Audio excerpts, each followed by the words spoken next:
Aujourd'hui, dans cette vidéo, nous allons voir un gros mensonge d'Allah.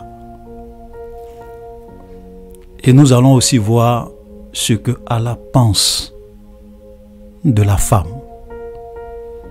Nous allons voir ce que Allah et son prophète ont dit sur l'état de la femme. Voilà, donc j'aimerais vraiment demander à tous ces jeunes filles musulmanes qui défendent l'islam, qui défendent Allah, qui défendent le prophète d'Allah, de venir écouter attentivement cette vidéo. Et je ne leur demande pas de me croire sur parole. Je leur demande de prendre toutes les références des sources islamiques que je vais donner ici et d'aller eux-mêmes vérifier pour voir si je mens ou si je dis la vérité. Voilà. Donc on aura 2 points. Ce que Allah pense des femmes. On va voir juste un seul point. Ce que Allah pense de la femme. Et puis, nous allons voir un autre gros mensonge encore d'Allah. Un gros mensonge. Voilà. Donc avant de commencer, j'aimerais dire à tous nos amis musulmans qui souvent viennent sur ma page, j'aimerais leur dire que ma page Facebook n'est pas la page d'Allah. Ce n'est pas la page d'Allah. Parce que la dernière fois, nous avons vu que Allah dit lui-même qu'il est l'orgueilleux. Donc ma page n'est pas la page d'Allah. Donc tous les musulmans qui viennent manifester leur orgueil, leur mépris, leur violence, leurs menaces, leur arrogance, leurs insultes, leurs mensonges dans les commentaires, je les bannis purement et simplement de ma page. Je ne cherche pas des histoires. Je suis un homme de paix. Je ne veux pas que ma page soit une page de tohu-bohu où on vient insulter les gens, on vient manquer de respect aux gens, on vient dire du n'importe quoi.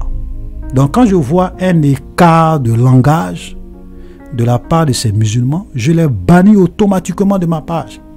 Parce que je ne veux pas de confusion, je ne veux pas de tohu-bohu. Voilà.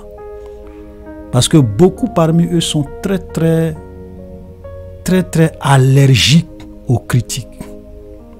Beaucoup de musulmans et le monde musulman en général, ce sont des gens qui sont très allergiques aux critiques. Vous parlez mal de leur prophète, ils peuvent vous tuer pour ça. Vous faites la caricature de leur prophète, ils peuvent vous tuer pour ça. Charlie Hebdo, voilà une preuve palpable. Vous écrivez même un livre sur leur prophète, ils peuvent émettre une fatwa pour exiger votre mort pour cela. Il y a même un monsieur qui a écrit simplement un livre. Il y a un peu très longtemps de cela, Salman Rushdie, appelé les versets sataniques. Le monde musulman a émis une fatwa pour exiger sa mort parce qu'il a osé critiquer le prophète de l'islam concernant les versets sataniques.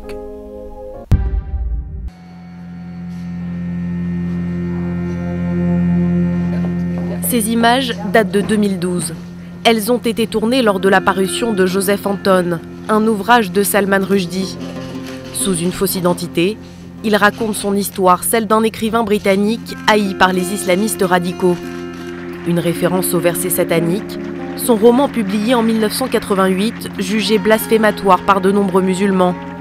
À tel point que le 14 février 1989, l'Iran, par la voix de l'ayatollah Khomeini, lance une fatwa contre lui qui réclame son exécution. En parallèle, de violentes manifestations éclatent au Pakistan. Rushdie is a controversial author even today. his books are well read, but they are considered blasphemous and against the Islamic values. 30 ans plus tard au Pakistan, le livre passe discrètement d'une main à l'autre, mais impossible de l'acheter en librairie. Et le blasphème est toujours puni de la peine de mort. En 2009, la chrétienne Asia Bibi y a été condamnée pour avoir interprété la pensée du prophète Mahomet.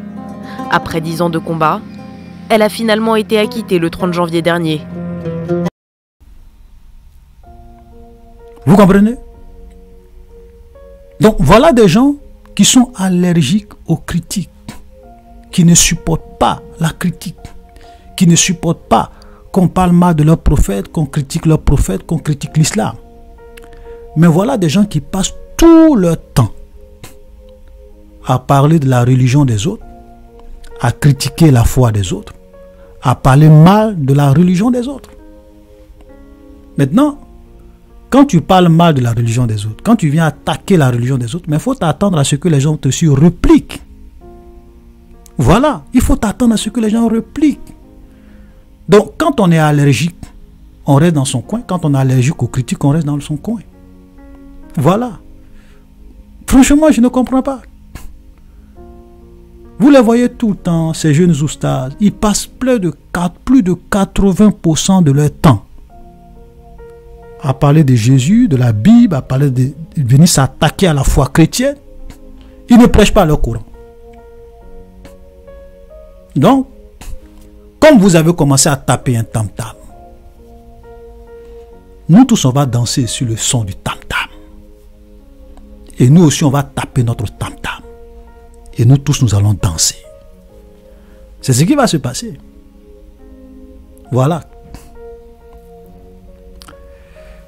Et puis, souvent, ça me fait mal parce que je me rends compte que beaucoup de musulmans sont vraiment ignorants. Ça veut dire qu'ils ne savent pas ce qui est dans le Coran. Je vais vous donner un exemple. Il y a quelqu'un, excusez-moi si je fais cette petite introduction avant qu'on ne rentre dans le fond du sujet. Il y a un musulman qui a fait un commentaire sur ma page. Et j'ai vu que vraiment, c'est pas la peine. Il dit que le Coran dit, Allah dit, que celui qui tue un homme, c'est comme s'il avait tué le reste des hommes, le reste de l'humanité. Donc, Allah n'a jamais dit qu'on doit être violent, qu'on doit tuer les gens, qu'on doit, voilà. L'islam n'est pas une religion de violence. Et je lui ai dit, le verset que tu viens de citer, ça parle des juifs, des enfants d'Israël, ça ne parle pas des musulmans. Et nous allons lire. Vous savez, parce que les musulmans, souvent, vous allez remarquer que quand ils citent souvent des passages du Coran, ils ne vous donnent pas la référence. Ils vont vous dire, oui, dans le Coran, il est dit, oui, dans le Coran, il est dit, mais ils ne vous donnent pas la référence. Pourquoi? Parce qu'ils savent que lorsqu'ils vous donnent la référence, vous-même, vous allez aller chercher, vous allez voir qu'ils mentent. Donc, souvent, ils cachent. On va lire ce verset et vous allez voir leur mensonge. Quand ils disent que Allah dit que celui qui tue un homme, c'est comme s'il a tué le reste des hommes. Celui qui sauve un homme, c'est comme s'il a sauvé le reste de l'humanité. On va lire ce verset, vous allez comprendre la vérité. Et vous allez voir un peu comment beaucoup sont manipulés, beaucoup sont trompés, beaucoup ne savent pas ce qui est écrit dans le Coran. Le verset en réalité se trouve c'est la sourate 5, le verset 32. C'est un verset qui est beaucoup utilisé par les musulmans aussi pour mentir, pour tromper les gens et faire croire que l'islam est une religion de tolérance. Sourate 5, le verset 32. C'est pourquoi nous avons prescrit pour les enfants d'Israël. Écoutez très bien les amis. Il dit, c'est pourquoi nous avons prescrit pour les enfants d'Israël.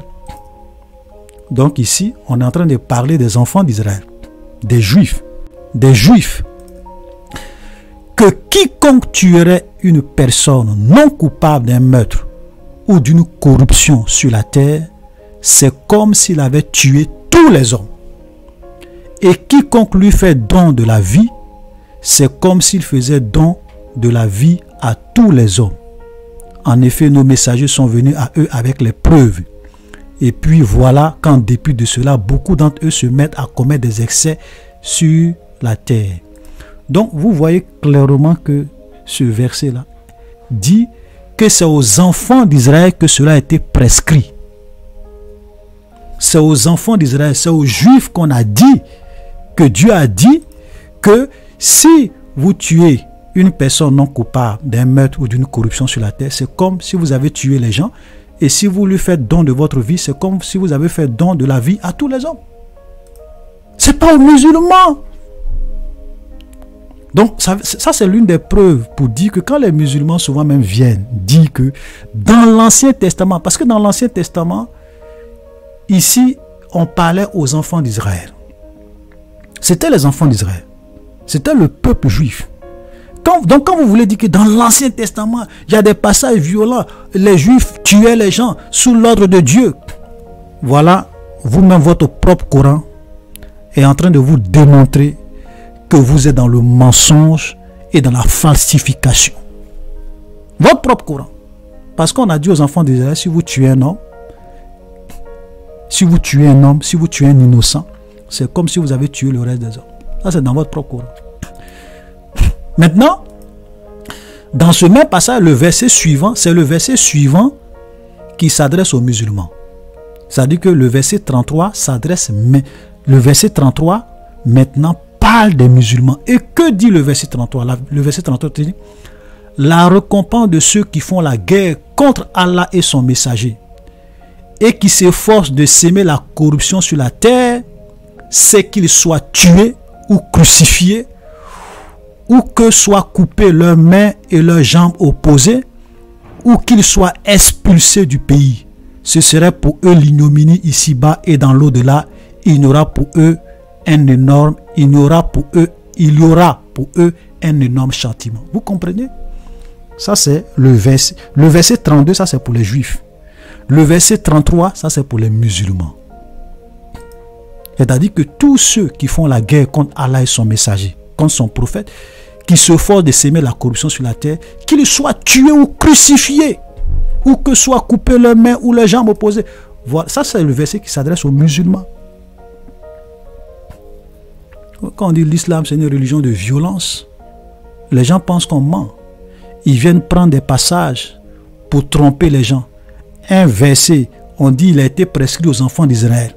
Et vous voulez vous attribuer ça. Alors que le verset 33, c'est ça qui s'adresse à vous. Vous devrez tuer les gens, vous devez les crucifier, vous devez couper leurs mains, vous devez couper leurs jambes opposées ou bien les expulser.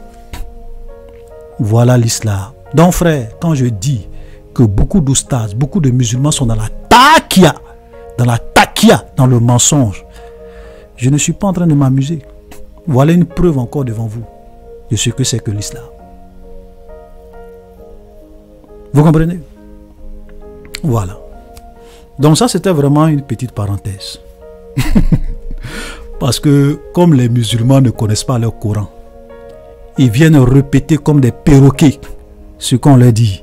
Non, celui qui tue, Allah dit que celui qui tue un homme, c'est comme s'il a tué le reste de l'humanité. Ça, c'est pas pour vous les musulmans. Allez-y lire Sourate 5, verset 33. Ça, c'est pour vous les musulmans. Arrêtez de distraire les gens. On va vous enseigner le Coran. On va vous enseigner le Coran. Parce que apparemment, beaucoup de musulmans ne connaissent pas le Coran. Et leurs oustas, au lieu de venir enseigner le Coran à leurs frères, ils passent leur temps, plus de 80%, à parler de la Bible avec des débats inutiles. Voilà. Donc, nous allons rentrer et nous allons voir nos deux points. Frère, Allah se fout de la femme. Allah a foutaise sur les femmes. Ça me fait mal quand je vois toutes ces femmes venir défendre l'islam, défendre le Coran. Et regardez ce que Allah dit sur la femme. Vous allez être choqués. D'abord, On va commencer par une sourate qui prouve que le témoignage de deux femmes équivaut au témoignage d'un homme. Sourate 2, le verset 282. Ô les croyants, quand vous contractez une dette à échéance déterminée, mettez-le en écrit et qu'un scribe l'écrive d'entre vous en toute justice. Un scribe n'a pas à refuser d'écrire selon ce qu'Allah lui a enseigné. Qu'il écrive donc et que dicte le débiteur. Et qu'il craigne Allah son Seigneur et se garde d'en rien diminuer. Si le débiteur est gaspilleur ou faible ou incapable de dicter lui-même, que son représentant dicte alors en toute justice. Et regardez la phrase qui suit. Faites-en témoigner par deux d'entre vos hommes. À défaut de deux hommes, un homme et deux femmes d'entre ceux que vous agréez comme témoins, en sorte que si l'une d'elles s'égare, l'autre puisse lui rappeler. Donc Allah dit que on accepte le témoignage de deux hommes. Mais à défaut où on n'a pas deux hommes, il faut obligatoirement le témoignage. Il faut au minimum le témoignage d'un homme et le témoignage de deux femmes.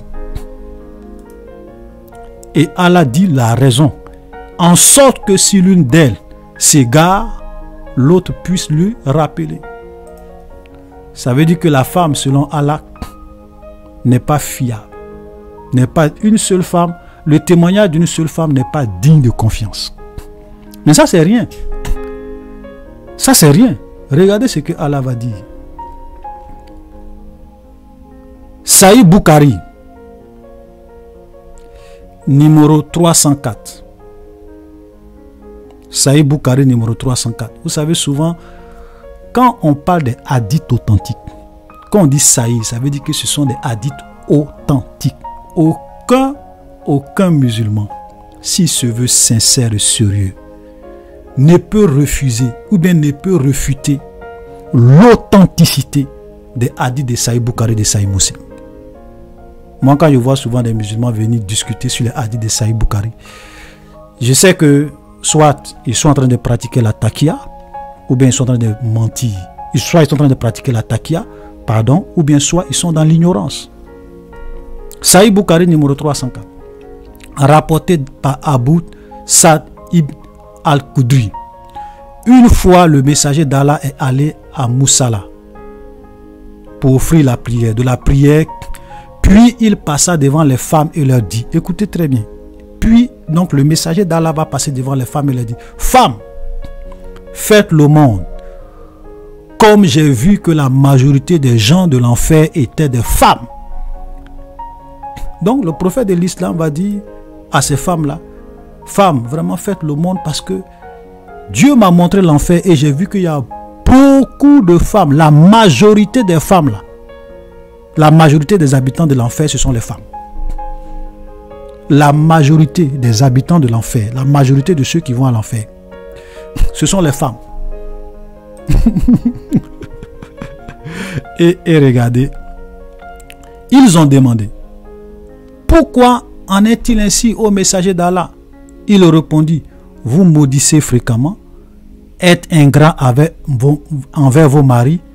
Je n'ai vu personne d'aussi déficiente mentalement et en religion que vous. Et les femmes ont demandé, ô messager d'Allah, qu'est-ce qui manque dans notre intelligence et à notre religion? Il dit, les témoignages de deux femmes ne sont-ils pas égaux aux témoignages d'un seul homme? Voilà, donc c'est ce que nous avons vu tout à l'heure. Donc il dit, mais voilà une preuve. Même dans le Coran, il est dit que le témoignage de deux femmes équivaut au témoignage d'un homme. Et elles ont répondu par l'affirmative. Et il a dit, cela est dû à votre déficience mentale.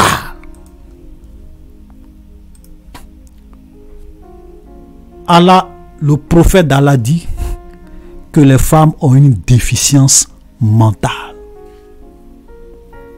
C'est pour cela que le témoignage d'un homme équivaut au témoignage de 2 femmes. C'est pas moi qui le dis. Il ne faudrait pas que les musulmans me lancent la pierre. C'est Saïd Boukhari, numéro 304. Allez-y vérifier. Donc, vous voyez, voilà comment Allah considère la femme. La femme est stupide. La femme a une déficience mentale. La femme n'est pas digne de confiance. Voilà le message du messager d'Allah à l'égard de la femme.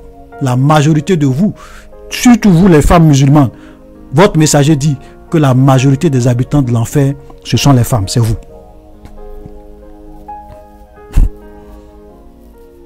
Allah et son prophète se foutent de vous. Voilà. Mais ça là, il y a beaucoup de femmes musulmanes qui ne savent pas ça. Les gens ne vont jamais leur dire ce genre de choses. Jamais. Si vous voulez encore, peut-être que vous allez dire que non, c'est le seul hadith. Saïd Boukhari numéro 1462. Rapporté par Abdou Hakim. Bon, leur nom là est compliqué. Je vais juste aller directement au message. Le messager d'Allah se rendit à Moussala. Après avoir terminé la prière, il prononça le sermon et ordonna aux gens de faire le monde. Il dit: ô gens, donnez le monde. Puis se dirigea vers les femmes et dit: ô femmes, faites le monde, car je l'ai vu que la majorité des habitants de l'enfer étaient des femmes. Et les femmes ont demandé au messager d'Allah quelle est la raison. Il répondit: ô femmes, vous maudissez fréquemment, êtes ingrats avec vos maris. Je n'ai vu quelqu'un de plus déficient mentalement et en religion que vous. Ô femmes, certains d'entre vous peuvent conduire un homme sage et prudent en erreur. Voilà. Donc c'est la même chose. C'est répété. Voilà. Une seconde fois. Donc, toujours dans le même Saïd Boukhari. Donc je n'invente rien. Saïd Boukhari numéro 304, Saïd Boukhari numéro 462. Voilà ce que le messager d'Allah pense des femmes. Femmes, voilà pour vous. Donc vous défendez quelqu'un. Voilà ce qu'il pense de vous. Et vous voyez, je n'ai pas envie de leur manquer de respect. Parce que je sais que moi j'ai fréquenté avec des femmes qui étaient très très brillantes. Elles étaient plus intelligentes que nous les hommes. Elles nous battaient en mathématiques aller-retour. Ok? Donc, une femme, on ne peut pas dire que les femmes ont une déficience mentale. Sur la base de quoi? Mais voilà ce que l'islam, voilà ce que Allah, voilà ce que le messager d'Allah a donné comme révélation vous concernant. Qu'est-ce que vous dites de ça?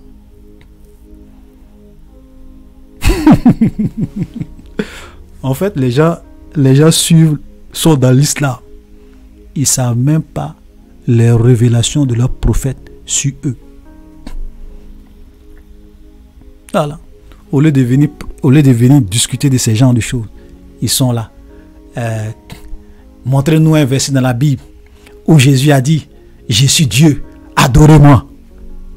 Vous voyez des choses, des plaisanteries comme ça. Montrez-nous un verset dans la Bible où Jésus a dit: je suis Dieu, adorez-moi. Voilà le débat phare. Si Jésus est Dieu, montrez-nous un verset dans la Bible où Jésus a dit: je suis Dieu, adorez-moi. Maintenant, nous, on vous répond en disant: montrez-nous aussi un seul verset dans la Bible, puisque vous croyez que Jésus est un simple prophète.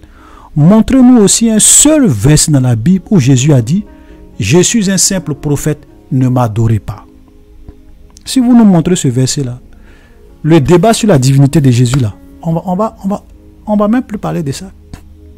C'est ridicule de venir dire: montrez-nous un seul verset dans la Bible où Jésus lui-même il parle dans sa bouche et il dit je suis Dieu, adorez-moi.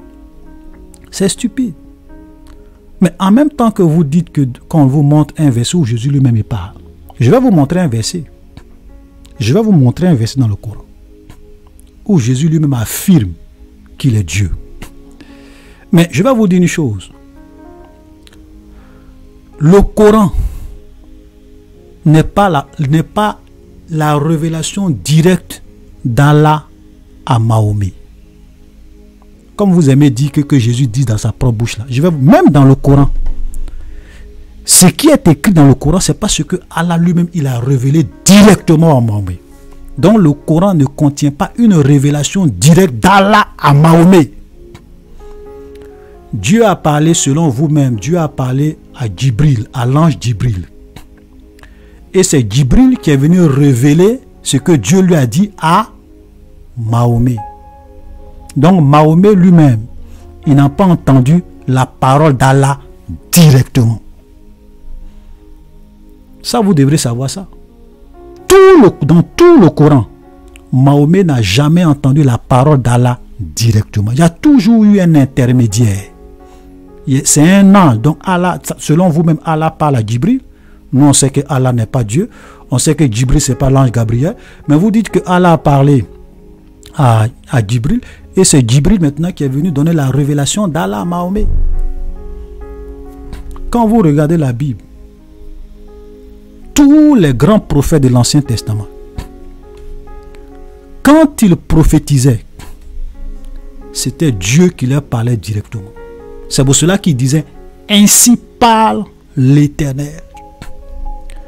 La parole de l'Éternel fut adressée à tel prophète, fils de tant, et puis il commence à donner sa prophétie. C'est une communication directe entre Dieu et le prophète. C'est pour cela qu'on dit, les prophètes disaient, ainsi parle l'Éternel. Il n'y a pas intermédiaire. Quand les prophètes de la Bible prophétisaient, il n'y a pas intermédiaire. C'est-à-dire que, vous voyez, en termes de frère, il n'y a pas de comparaison entre le Coran et la Bible. Il n'y a pas de comparaison. Voilà. Mahomet n'a pas entendu. Le Coran n'est pas une révélation directe d'Allah à Mahomet. Et c'est vous qui venez dire, non, on veut entendre une parole dans la bouche de Jésus. Montrez-nous un verset dans la Bible où Jésus lui-même il dit, il parle, je suis Dieu, adorez-moi. Je vais vous montrer le verset. Et on va commencer par le Coran lui-même. Que dit le Coran? Que dit le Coran? Sourate 57, le verset 3. C'est lui le premier et le dernier.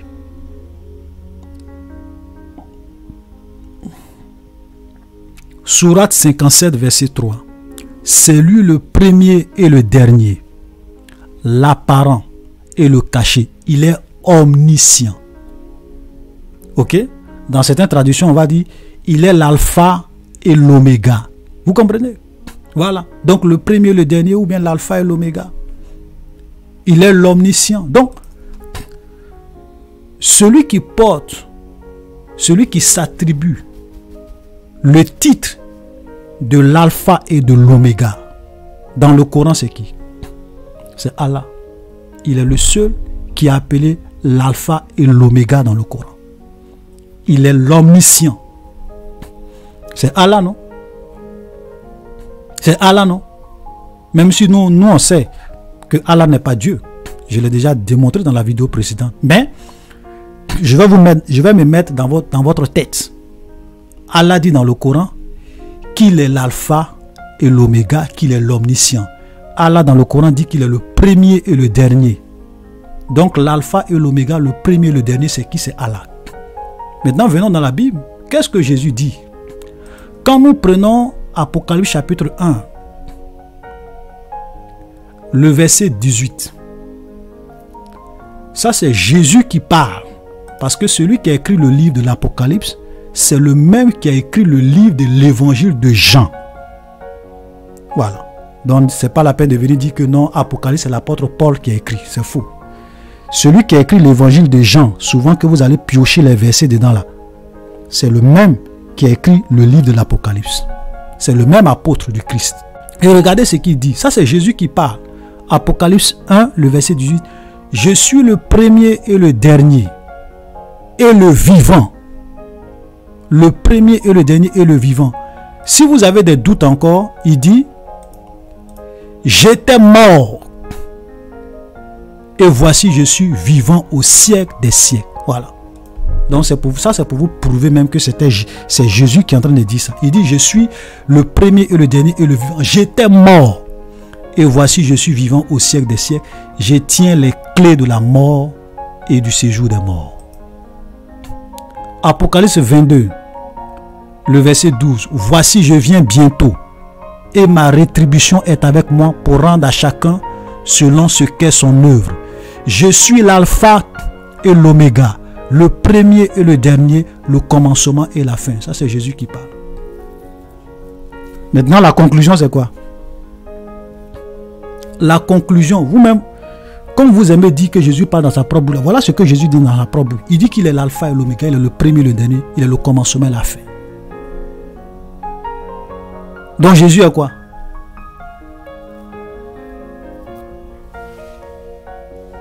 Vous êtes ridicules, vous les musulmans. Vous savez, c'est comme en fait, c'est comme vous donnez un devoir à un élève. Et dans le devoir, on dit A égale à B. On explique, on explique, on explique. Arrivé à quelque part dans le devoir, on dit B égale à C. Et puis la première question qu'on pose à l'élève, on dit démontrer que A égale à C. Si c'est un musulman, vous allez ce qu'il va faire. Si c'est un musulman, il va dire non, professeur, j'ai regardé tout le devoir. Je n'ai pas vu où c'est écrit noir sur blanc. A égale à C. Donc, franchement, ta question n'a pas de sens parce que A ne peut pas être égal à C parce que dans tout le texte, il n'est pas écrit noir sur blanc que A égale à C. Et on va lui donner 0 sur 20. Mais un autre jeune musulman plus intelligent, il va dire, puisque dans le texte, il a été dit que A égale à B et que B égale à C, alors A égale à C. 20 sur 20. Ces mêmes musulmans, quand ils traitent des devoirs à l'école, ils sont très forts, très intelligents. Moi, j'ai étudié avec des jeunes musulmans très brillants. Dans les mathématiques, ils savent faire des grandes démonstrations. Mais quand ils arrivent sur la Bible, ils laissent leur intelligence, ils laissent leur réflexion. Il dit non, montre-nous un verset où Jésus a dit, moi, point pour point, je suis Dieu, adorez-moi. Mais on leur dit, mais écoutez, vous-même dans votre Coran, celui qui est l'alpha et l'oméga, celui qui est le premier et le dernier, c'est Allah. Donc, étant un musulman, quand tu vois ça, et que tu viens dans la Bible et que tu découvres que Jésus dit qu'il est l'alpha et l'oméga, tu dois te dire, mais quand les chrétiens disent que Jésus est Dieu, ils n'inventent rien. Ça, c'est un musulman qui veut réfléchir. Mais quand vous êtes dans la taquia et dans la manipulation, vous n'allez pas vouloir réfléchir. C'est ridicule. Souvent, quand on voit leur manière de réfléchir, de parler, c'est ridicule. Voilà. Donc, on va aller directement au dernier point. Un autre gros mensonge d'Allah. Ça, c'est un gros mensonge d'Allah. Et Allah, tu es un menteur. Nous, on a déjà dit que Allah n'est pas Dieu. Allah ne peut pas être Dieu. Dans la vidéo précédente, je l'ai expliqué. J'ai fait une petite démonstration pour prouver que Allah ne peut pas être le Dieu créateur. Non. Regardez ce que Allah dit. Un autre mensonge d'Allah. Allah. Sourate 4, le verset 157. Et à cause de leur parole, et quelle est cette parole? Nous avons tué le Christ, Jésus, fils de Marie, le messager de Dieu. Or, ils ne l'ont ni tué ni crucifié, mais ce n'était qu'un faux semblant. Et ceux qui ont discuté sur son sujet sont vraiment dans l'incertitude. Ils n'en ont aucune connaissance certaine. Ils ne font que suivre des conjectures et ils ne l'ont certainement pas tué. Frère, voilà l'un des gros mensonges d'Allah dans le Coran. Voilà un autre gros mensonge d'Allah. Allah dit que Jésus n'a ni été tué, ni été crucifié. Vous voyez? Et souvent, quand les musulmans disent ça, les chrétiens ne mesurent pas la gravité de ce mensonge. Si Jésus n'a pas été crucifié, si Jésus n'est pas mort, qui n'est pas ressuscité, la Bible dit que notre foi est vaine. Souvent, les gens ne mesurent pas la gravité de ce que Allah est en train de dire dans ce verset. Vous savez, si Jésus n'a pas été crucifié, vous savez ce que cela veut dire pour les chrétiens? Cela veut simplement dire que votre Bible, elle est fausse. Cela veut dire que votre foi est vaine, vous croyez en un faux Dieu, votre foi est égale à 0. Si Jésus n'est pas mort ressuscité, la foi de tous les chrétiens est égale à 0. Et Paul le dit clairement dans 1 Corinthiens chapitre 15. Ok? Dans 1 Corinthiens chapitre 15, le verset 14. Il dit, si Christ n'est pas ressuscité, notre prédication est vaine et votre foi est aussi vaine. Et quand vous lisez le texte, il va dire, si Christ n'est pas ressuscité, pour parler de résurrection, il faut que Jésus soit tué. Il faut qu'il soit mort. Donc, si Christ n'est pas ressuscité, Paul dit, mangeons et buvons, car demain nous mourrons. En un mot, toute notre croyance là est nulle, est basée sur du faux. Donc quand Allah dit que Jésus n'a pas été crucifié, Allah est en train de s'attaquer directement à la foi chrétienne, à toute la foi chrétienne, à toute la Bible. Vous comprenez? Vous savez, le diable est toujours dans ce business de détruire la foi des gens. Satan étant le père du mensonge, il est toujours là en train de mentir. C'est pour cela que Jésus a dit, le diable est le père du mensonge. Lorsqu'il profère le mensonge, il parle de son propre fond, car il est menteur et le père du mensonge, dans le but d'égarer les gens et de les conduire à l'enfer. C'est ce qu'Allah est en train de faire ici. Et regardez ce qu'il dit. Il dit, ceux qui ont discuté à ce sujet, ok, ne sont pas dans la certitude. Alors que ceux qui ont discuté ou ceux qui discutent sur la mort de Jésus, ce sont les juifs et les chrétiens. Mes amis, allez-y demander, allez-y prendre tous les documents des juifs, allez-y même demander à tous les rabbins juifs. Ils vont vous dire que nous les juifs, on reconnaît qu'on a crucifié Jésus. On reconnaît qu'on a tué Jésus. Les chrétiens aussi disent que oui, nous on est d'accord que Jésus a été crucifié. Mais nous on affirme que non seulement il a été crucifié, mais il est ressuscité. Les juifs disent non, non, non, non, non. Nous on croit qu'il a été crucifié, il est mort, mais nous on refuse sa résurrection. Voilà le seul point de discorde entre les chrétiens et les juifs, c'est sur la résurrection du Christ. Mais sur sa mort, tout le monde est d'accord. Même il y a des historiens, il y a des chercheurs qui ne sont même pas des chrétiens, qui ont fait des recherches historiques et démontré que Jésus a été bel et bien crucifié. Il est mort. Un prophète arabe dans le désert, lui il vient plus de 6 siècles plus tard, l'an 100, l'an 200, l'an 300, l'an 400, l'an 500, l'an 600, parce qu'il est mort en 632. Et il dit, Jésus n'a pas été crucifié. Et il dit, ils ne l'ont certainement pas tué. Lui, il a la certitude, 6 siècles plus tard, que Jésus n'a pas été tué, alors que tu n'étais pas là. Tu n'as pas été un témoin des faits. Ceux mêmes qui ont vécu les faits disent, les chercheurs, les chrétiens, les juifs disent que Jésus, nous on l'a tué. Il a été crucifié, il est mort. Allah est un menteur.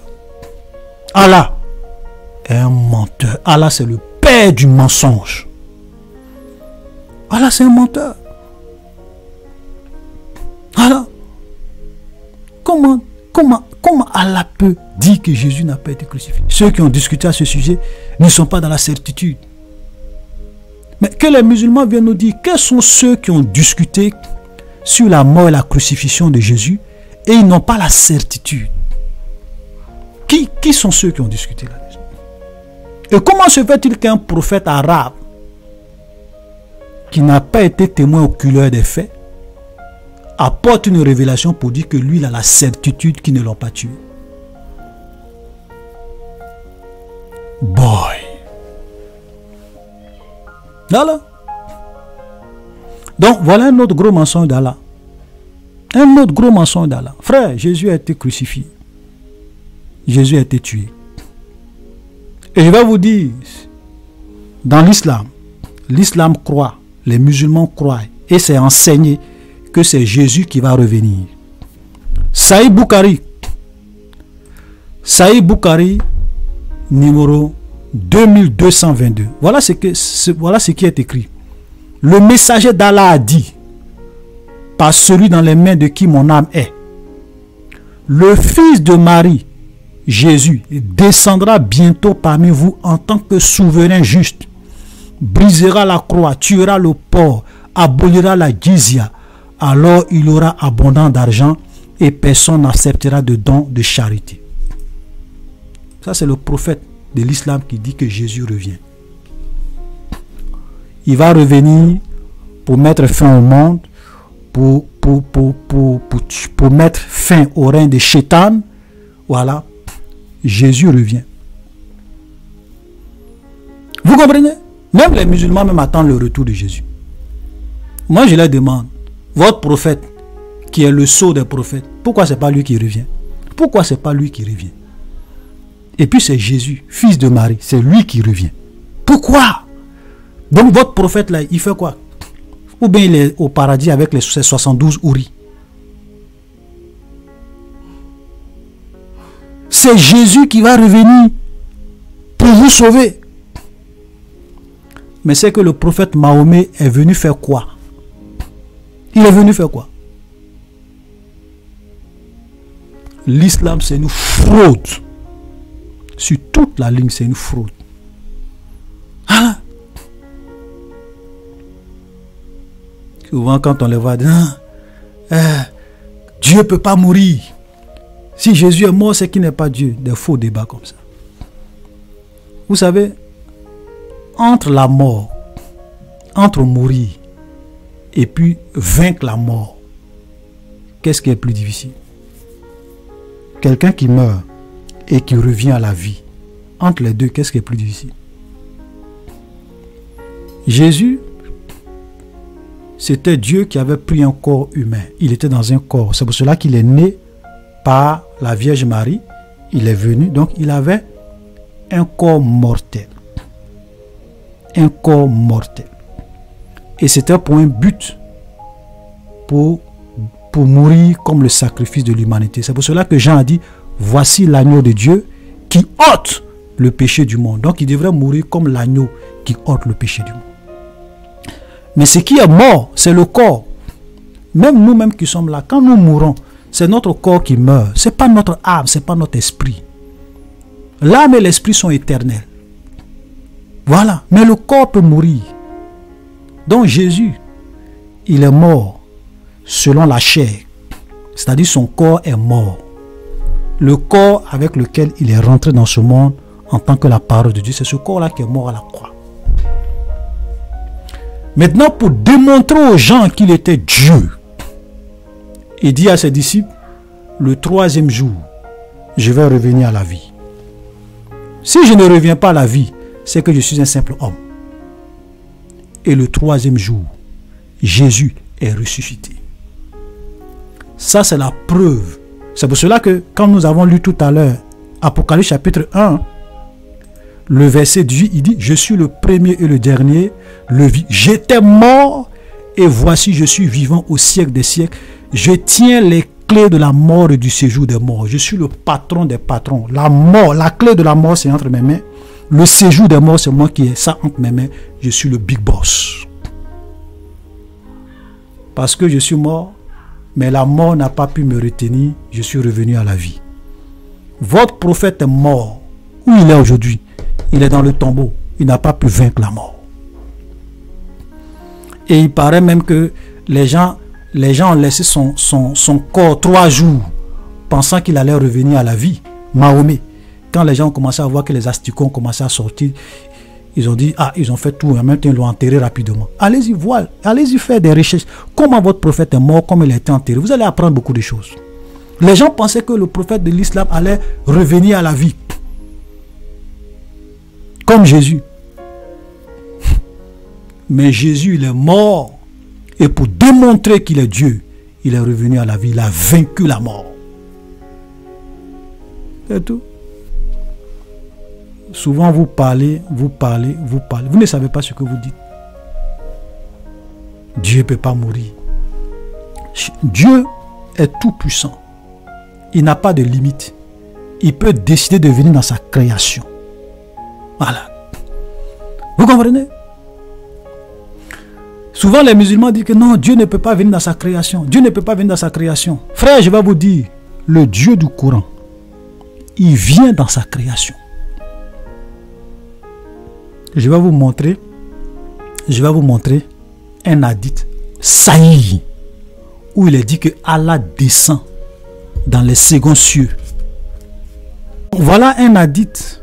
Voilà, je vais vous donner deux références des hadiths authentiques. Sahih Bukhari numéro 1445 et Sahih Muslim numéro 658. Ces deux hadiths montrent que Allah, chaque nuit, descend dans les cieux inférieurs. Regardez ce que dit ce hadith. Les musulmans ne connaissent pas l'islam. C'est eux qui viennent faire des affirmations.